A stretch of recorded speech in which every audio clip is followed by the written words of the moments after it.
मेरे दो डैडी थे, एक अमीर और एक गरीब। एक बहुत पढ़े लिखे और समझदार थे, वे पीएचडी थे और उन्होंने अपने 4 साल के अंडर ग्रेजुएट कार्य को 2 साल से भी कम समय में कर लिया था। उनके बाद वे आगे पढ़ने के लिए सैनफोर्ड यूनिवर्सिटी ऑफ शिकागो तथा नॉर्थ वेस्टर्न यूनिवर्सिटी गए और यह सब उन्होंने पूरी तरह से स्कॉलरशिप के सहारे ही किया था।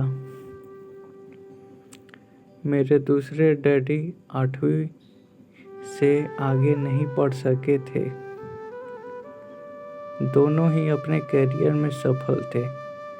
दोनों ने जिंदगी भर कड़ी मेहनत की थी। दोनों ने ही काफ़ी पैसा कमाया था, परंतु उनमें से एक पूरी जिंदगी पैसे के लिए परेशान होते थे। दूसरे हवाई से सबसे अमीर व्यक्तियों में से एक बन गए थे। एक ने मरने पर अपने परिवार, चर्च, जरूरतमंदों को करोड़ों डॉलर की दौलत मिली। दूसरे अपने पीछे कर्ज छोड़कर मर गए। मेरे दोनों डैडी इरादे के पक्के थे, चमत्कारी और प्रभावशाली थे। दोनों ने मुझे सलाह दी, परंतु उनकी सलाह एक सी नहीं थी। दोनों ही शिक्षा पर बहुत जोर देते थे, परंतु उनके द्वारा सुलझाए गए पढ़ाई पर विशेष अलग अलग थे। अगर मेरे पास केवल एक ही डैडी होते तो मैं या तो उनकी सलाह मान लेता या फिर उसे ठुकरा देता। चूँकि सलाह देने वाले दो थे, इसलिए मेरे पास दो विरोधाभासी विचार होते थे, एक अमीर आदमी और दूसरा गरीब आदमी का। किसी भी एक विचार को सीधे साधे मान लेने या मानने के बजाय मैं उसकी सलाहों पर काफ़ी सोचा करता था, परंतु उनकी तुलना करता था और फिर खुद के लिए फैसला किया करता था। समस्या यह थी कि अमीर डैडी अभी अमीर नहीं थे और गरीब डैडी अभी गरीब नहीं थे। दोनों ही अपने करियर की शुरुआत कर रहे थे और दोनों ही दौलत और परिवार के लिए मेहनत कर रहे थे, परंतु पैसे के बारे में दोनों के विचार और नज़रिए एकदम अलग थे। उदाहरण के तौर पे एक डैडी कहते थे, पैसे का मोह ही सभी बुराइयों की जड़ है, जबकि दूसरे डैडी कहा करते थे, पैसे की कमी ही सभी बुराइयों की जड़ है। जब मैं छोटा था तो मुझे दोनों डैडियों की अलग अलग सलाहों की दिक्कत होती थी। या अच्छा बच्चा होने के नाते मैं दोनों की बातें सुनना चाहता था। परेशानी यह थी कि दोनों एक सी बातें नहीं करते थे। उनके विचार में ज़मीन आसमान का फर्क था, खासकर पैसे के मामले में। मैं काफ़ी लंबे समय से यह सोचता था कि उनमें से किसने क्या कहा, क्यों कहा और उसका परिणाम क्या होगा। मेरा बहुत सा समय सोच विचार में ही गुजर जाता था। मैं खुद के बारे में इस तरह से सवाल पूछा करता था, उन्होंने ऐसा क्यों कहा। और फिर दूसरे डैडी की वही कही हुई बात के बारे में इसी तरह के सवाल पूछा करता था। काश मैं यह बोल सकता, हाँ वे बिल्कुल सही हैं। मैं उनकी बातों से पूरी तरह सहमत हूँ। क्या यह कहकर मैं सीधे ही मुझे प्यार करते थे, इसलिए मुझे खुद के लिए सोचने पर मजबूर हो जाना पड़ा।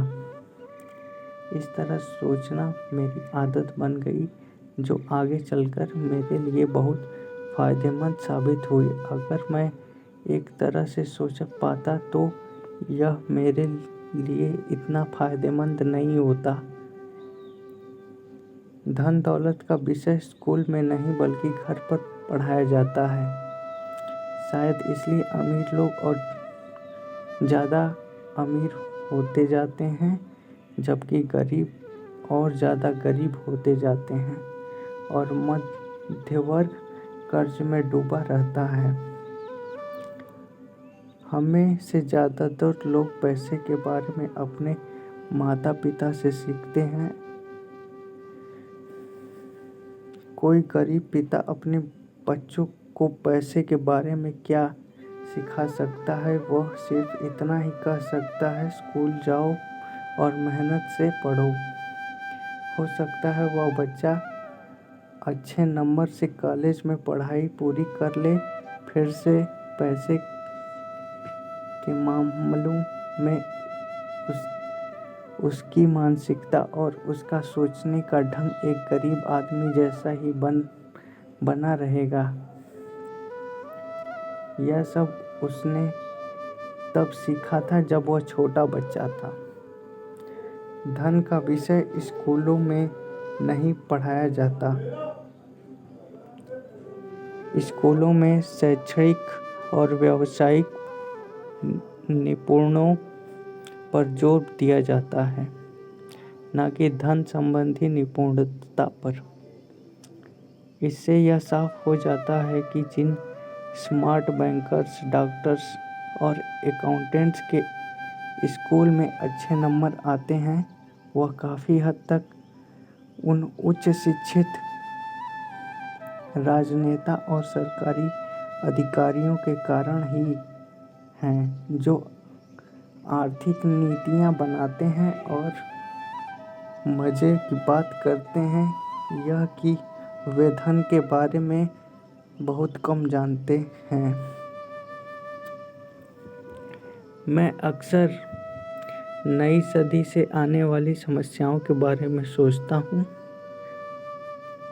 तब क्या होगा जब हमारे पास ऐसे करोड़ों लोग होंगे जिन्हें आर्थिक और चिकित्सा मदद की ज़रूरत होगी। धन संबंधी मदद के लिए या तो वे अपने परिवार पर या फिर सरकार पर निर्भर होंगे।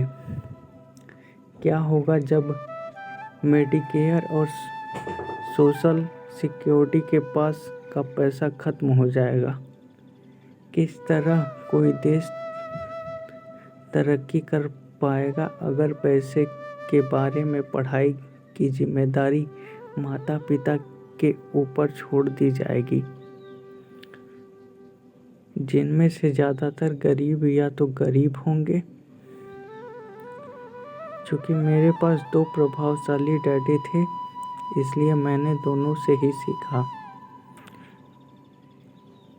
मुझे दोनों की सलाह पर सोचना पड़ता था। इस तरह से सोचते सोचते मैंने भी जान लिया कि किसी व्यक्ति के विचार उसकी ज़िंदगी पर कितना ज़बरदस्त असर डाल सकते हैं। उदाहरण के तौर पर, एक डैडी को यह कहने की आदत थी, मैं इसे नहीं खरीद सकता। दूसरे डैडी इन शब्दों का इस्तेमाल से चिढ़ते थे। वे जोर देकर कहते थे कि मुझे इसके बजाय यह कहना चाहिए, मैं इसे कैसे खरीद सकता हूँ। पहला वाक्य नकारात्मक है और दूसरा वाक्य प्रश्नवाचक। एक में बात खत्म हो जाती है और दूसरे में आप सोचने के लिए मजबूर हो जाते हैं। मेरे जल्दी ही अमीर बनने वाले डैडी ने मुझे समझाया कि जब हम कहते हैं मैं इसे नहीं खरीद सकता तो हमारा दिमाग काम करना बंद कर देता है। इसके बजाय जब हम यह सवाल पूछते हैं मैं इसे कैसे खरीद सकता हूँ तो हमारा दिमाग काम करने लगता है। इसका मतलब यह मतलब नहीं था कि आपका जिस चीज़ पर दिल आ जाए उसे खरीद ही लें। वे लगभग दीवानगी की हद तक अपने दिमाग को कसरत करवाना चाहते थे, क्योंकि उनके ख्याल में दिमाग दुनिया का सबसे ताकतवर कंप्यूटर है। मेरा दिमाग हर रोज़ तेज होता जाता है क्योंकि मैं इसकी कसरत करवाता रहता हूँ। यह जितना तेज होता जाता है मैं इसकी मदद से उतना ही ज़्यादा पैसा कमा सकता हूँ। उनका मानना था कि मैं इसे नहीं खरीद सकता कहना दिमागी आलस्य की पहचान है। हालांकि दोनों ही डैडी अपने काम में कड़ी मेहनत करते थे, परंतु मैंने देखा है कि पैसे के मामले में एक डैडी की आदत यह थी कि वे अपने दिमाग को सुला देते थे और दूसरे डैडी अपने दिमाग को लगातार कसरत करवाते रहते थे।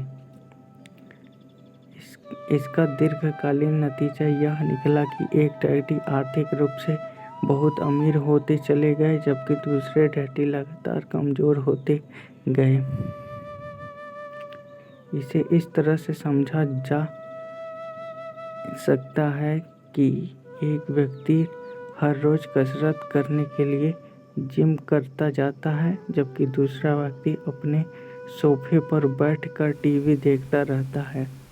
शरीर की सही कसरत से आप ज़्यादा तंदुरुस्त हो सकते हैं और दिमाग की सही कसरत से आप ज़्यादा अमीर हो सकते हैं। आलस्य से स्वास्थ्य और धन दोनों का नुकसान होता है। मेरे दोनों डैडियों की विचारधाराओं में ज़मीन आसमान का फासला था। एक डैडी का सोचना था कि अमीरों को ज़्यादा टैक्स देना चाहिए ताकि वो बेचारे गरीब को ज़्यादा फ़ायदा मिल सके, जबकि दूसरे डैडी कहते थे टैक्स उन लोगों को सज़ा देता है जो उत्पादन करते हैं और उन लोगों को इनाम देता है जो उत्पादन नहीं करते। एक डैडी सिखाते थे मेहनत से पढ़ो ताकि तुम्हें किसी अच्छी कंपनी में नौकरी मिल जाए, जबकि दूसरे डैडी की सीख यह थी कि मेहनत से पढ़ो ताकि तुम्हें किसी अच्छी कंपनी को खरीदने का मौका मिल जाए। एक डैडी कहते थे मैं इसलिए अमीर नहीं हूँ कि मुझे बाल बच्चों को पालना पड़ता है। दूसरे डैडी इसलिए कहते थे मुझे इसलिए अमीर बनना है क्योंकि मुझे बाल बच्चों को पालना है। एक डैडी डिनर के टेबल पर पैसे और बिजनेस के बारे में बात करने के लिए हमेशा प्रोत्साहित करते थे। दूसरे डैडी भोजन करते समय पैसों की बात करने से मना करते थे। एक का कहना था जहाँ पैसे का सवाल हो सुरक्षित कदम उठाओ, खतरा मत उठाओ। दूसरों का कहना था खतरा का सामना करना सीखो। एक का मानना था हमारा घर ही हमारा सबसे बड़ा निवेश और हमारी सबसे बड़ी संपत्ति है। दूसरे का मानना था हमारा घर मेरा दायित्व है और अगर आपका घर आपकी नज़र से आपका सबसे बड़ा निवेश है तो आप कष्ट में हैं। दोनों ही डैडी अपने बिल समय पर चुकाते थे, परंतु उनमें से एक सबसे पहले और अपने बिल चुकाता था जबकि दूसरा सबसे आखिर में। एक डैडी का मानना था कि कंपनी या सरकार को अपना ध्यान रखना चाहिए और काफ़ी ज़रूरतों को पूरा करना चाहिए। वे हमेशा तनख्वाह में बढ़ोतरी, रिटायरमेंट योजना, मेडिकल लाभों, बीमारी की छुट्टी के दिन और बाकी सुविधाओं के बारे में चिंतित रहते थे। वे अपने दोनों चाचाओं से बहुत प्रभावित थे जो सेना में चले गए थे और 20 साल की सक्रिय जीवन के बाद उन्होंने अपने रिटायरमेंट और जीवन के आराम का इंतजाम कर लिया था। वे मेडिकल लाभ के विचार को पसंद करते थे और सेना द्वारा अपने रिटायर्ड कर्मचारियों को दी जाने वाली सुविधाओं की तारीफ करते थे। मिल रही सुविधा और नौकरी के लाभ जीवन से ज़्यादा महत्वपूर्ण हो जाते हैं। वे अक्सर यह कहते थे, मैंने सरकार के लिए बहुत मेहनत का काम करता हूँ और इसलिए बदले में मुझे यह लाभ मिलता है। दूसरे डैडी पूरी तरह से आर्थिक स्वावलंब में विश्वास करते थे। वे सुविधा भोगी मानसिकता के विरोधी थे। वे यह मानते थे कि इस तरह की मानसिकता लोगों को कमज़ोर और आर्थिक रूप से ज़रूरतमंदों बनाती है। उनका दृढ़ विश्वास था कि आदमी को आर्थिक रूप से सक्षम होना चाहिए। यह डैडी कुछ डॉलर बचाने के लिए परेशान रहे। दूसरे डैडी के बाद एक निवेश करते रहे। एक डैडी ने मुझे बताया कि अच्छी नौकरी तलाशने के लिए अच्छा सा बायोडाटा कैसे बनाया जाए। दूसरे ने मुझे यह सिखाया कि कैसे मजबूत व्यवसाय और वित्तीय योजनाएं लिखी जाएं जिससे मैं नौकरी दे सकूं। दो प्रभावशाली डैडियों के साथ रहने के कारण मुझे विश्लेषण करने का मौका मिला कि उनके विचार का उनके जीवन पर कितना असर हो रहा है। मैंने पाया कि दरअसल लोग अपने विचारों से ही अपने जीवन को दिशा देते हैं। उदाहरण के तौर पर मेरे गरीब डैडी हमेशा कहते थे, मैं कभी अमीर नहीं बन पाऊंगा, और उनकी यह भविष्यवाणी सही साबित हुई। दूसरी तरफ मेरे अमीर डैडी हमेशा खुद को अमीर समझते थे। वे इस तरह से बात करते थे, मैं अमीर हूँ और अमीर लोग ऐसा नहीं करते।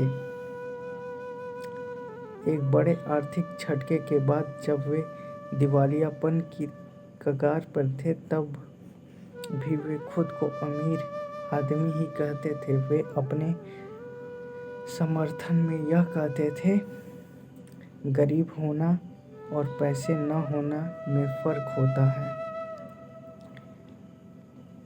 पैसा पास में न हो अस्थायी होता है, जबकि गरीबी स्थायी रहती है। मेरे गरीब डैडी यह भी कहते थे, मेरी पैसे में कोई रुचि नहीं है। यह पैसा महत्वपूर्ण नहीं है। जबकि मेरे अमीर डैडी हमेशा कहते थे, पैसे में बहुत ताकत है।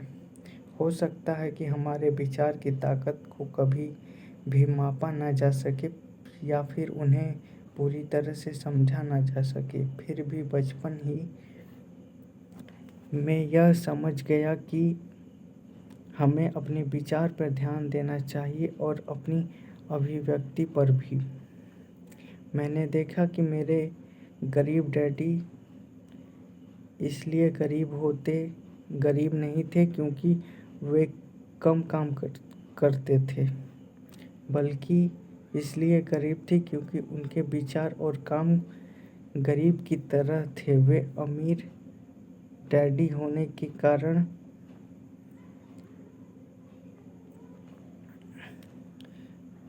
दो डैडी होने के कारण बचपन से ही मैं इस बारे में बहुत सावधान हो चला था कि मैं इस तरह के विचारधारा अपनाऊं। मैं किसकी बात मानूं, अपने अमीर डैडी की या अपने गरीब डैडी की। हालांकि दोनों ही शिक्षा और ज्ञान को बहुत महत्वपूर्ण मानते थे, परंतु क्या सीखा जाए इस बारे में दोनों की राय अलग अलग थी। एक चाहते थे कि मैं पढ़ाई में कड़ी मेहनत करूं, डिग्री लूं, पैसे कमाऊं, के लिए अच्छी सी नौकरी ढूंढ लूं। वे चाहते थे कि मैं एक पेशेवर अधिकारी, वकील या अकाउंटेंट बन जाऊं या एमबीए कर लूं। दूसरे डैडी मुझे प्रोत्साहित करते थे कि मैं अमीर बनने की रहस्य सीख लूं या समझ लूं कि पैसे किस तरह कमा सकते हैं और जान लूं कि इससे अपने लिए कैसे काम लिया जाता है। मैं पैसे के लिए काम नहीं करता, इन शब्द के बार बार दोहराया करते। पैसा मेरे लिए काम करता। 9 वर्ष की उम्र में मैंने यह फैसला लिया कि पैसे के बारे में अपने अमीर डैडी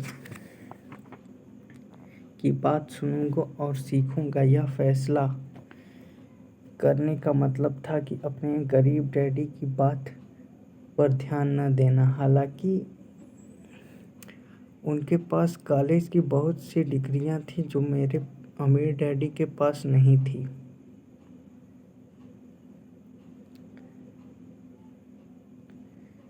रॉबर्ट फ्रॉस्ट का सबक। रॉबर्ट फ्रॉस्ट मेरे पसंदीदा कवि हैं।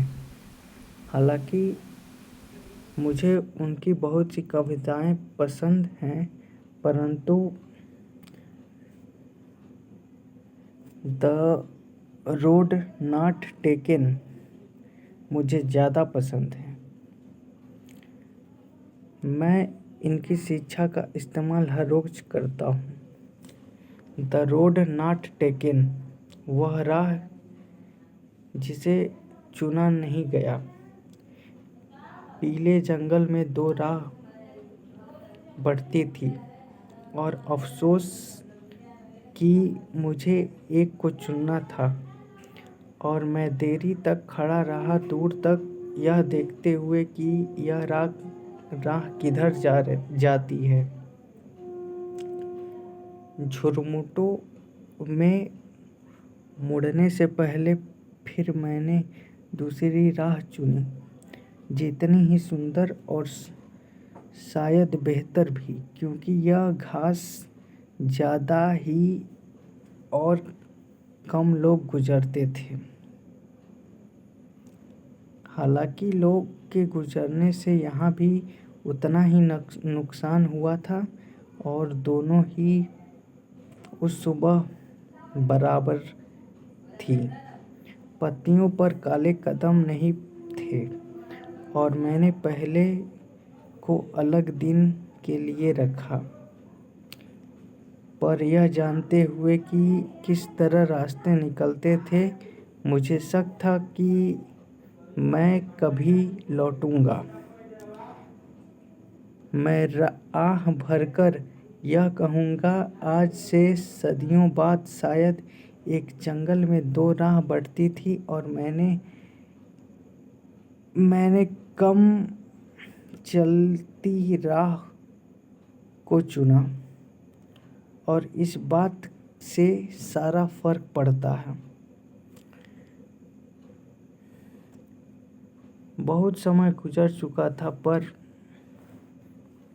मैं अभी भी अक्सर रॉबर्ट फ्रॉस्ट की कविता पर चिंतित रहता था। पैसे के बारे में अपने पढ़े लिखे डैडी की सलाह और नज़रिए को न सुनने और मेरे फैसला दुखद या परंतु यह एक ऐसा फैसला था जिसने मेरी ज़िंदगी को दिशा तय कर दी। एक बार मैंने यह फैसला कर लिया कि मुझे किसकी बात सुनना है, तो उसके बाद मेरी धन संबंधी शिक्षा शुरू हो गई। मेरे अमीर डैडी ने मुझे 30 साल से ज़्यादा समय तक सिखाया, जब तक मेरी उम्र 39 साल की नहीं हो गई, और इसके बाद उन्होंने सिखाना बंद कर दिया। उन्होंने यह देख लिया था कि मैं वह सब समझ चुका हूँ जो मेरे मोटी बुद्धि में भरने की कोशिश कर रहे थे। पैसे की तरह की ताकत है। पैसे एक तरह की ताकत है, परंतु इससे भी बड़ी ताकत है वित्तीय शिक्षा। पैसा तो आता और जाता रहेगा, परंतु अगर आप यह जानते हैं कि पैसे किस तरह से काम करता है, और आप ज़्यादा ताकतवर हो सकते हैं और आप दौलत कमाना चालू कर सकते हैं। केवल सकारात्मक चिंतन से ही समस्या हल नहीं हो सकती, क्योंकि ज़्यादातर लोग स्कूल में पढ़ते हैं और वहाँ वे कभी नहीं सीख पाते कि पैसे किस तरह से काम करता है, इसलिए वे पैसे के लिए काम नहीं करते, अपनी सारी ज़िंदगी बर्बाद नहीं कर देते हैं। मेरी शिक्षा जब शुरू हुई थी तब मैंने केवल 9 साल का था, और इस कारण मेरी अमीर डैडी ने मुझे जो पाठ पढ़ाया था वह बहुत समान था, और सारी बातों को छोड़कर विचार किया जाए तो उन्होंने मुझे 30 साल तक कुछ 6 महत्वपूर्ण पाठ बताए हैं। यह एक पुस्तक उन्हीं 6 पाठों के बारे में है, और इसे भी उतना ही समान बनाने की कोशिश की गई है जितना कि मेरे अमीर डैडी ने मुझे इन्हें मेरे